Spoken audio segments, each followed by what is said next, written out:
Welcome back to episode 3. I can't believe you guys are still here. I've been so unorganized with this, but here we go, episode 3. So we left off in episode 2 with our model, and we were about to texture it. So first things first, I always texture in cycles render.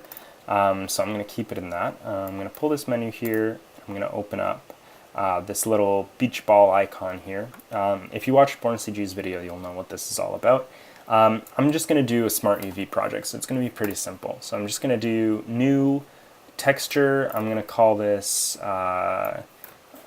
car material, and I am going to do an image texture. I'm going to open on my desktop the example texture, and then I'm going to go into a view called compositing. I'm just going to set this up the way that I like it here. I'm going to get my example texture, beauty. When I hit tab on this, I want to make sure I'm not in all these modes. Okay, so I'm going to hit A to select all, and then I'm going to hit U to do a Smart UV project.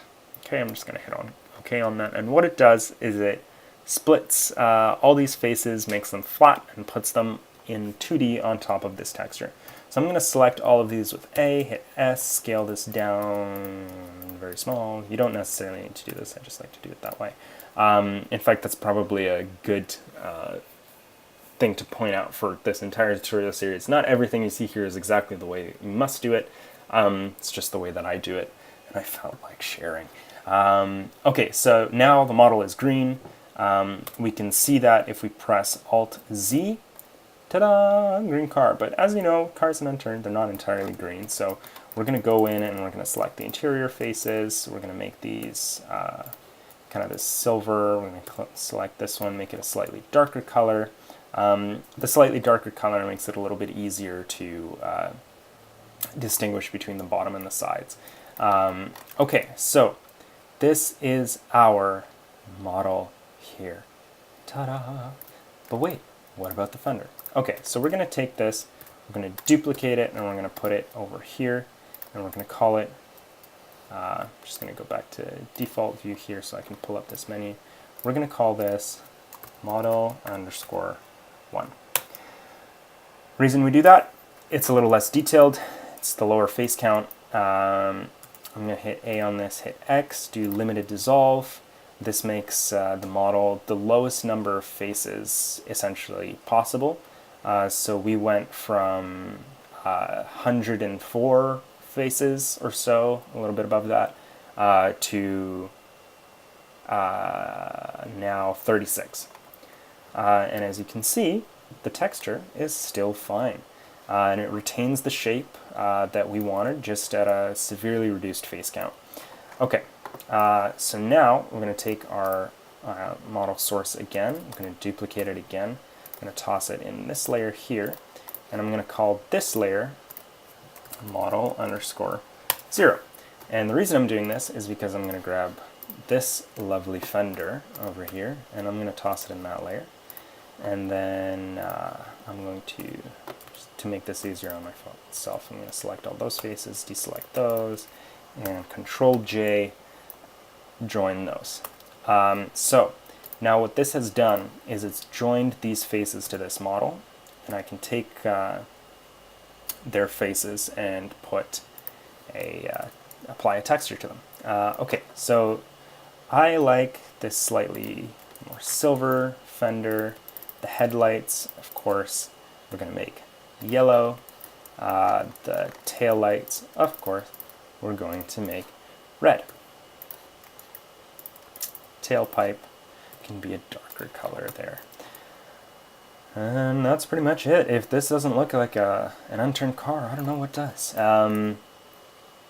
Okay, so we now have the following models. We have model_0, a model_1, and 2 source files. We got fender source and model source, and this is just for your own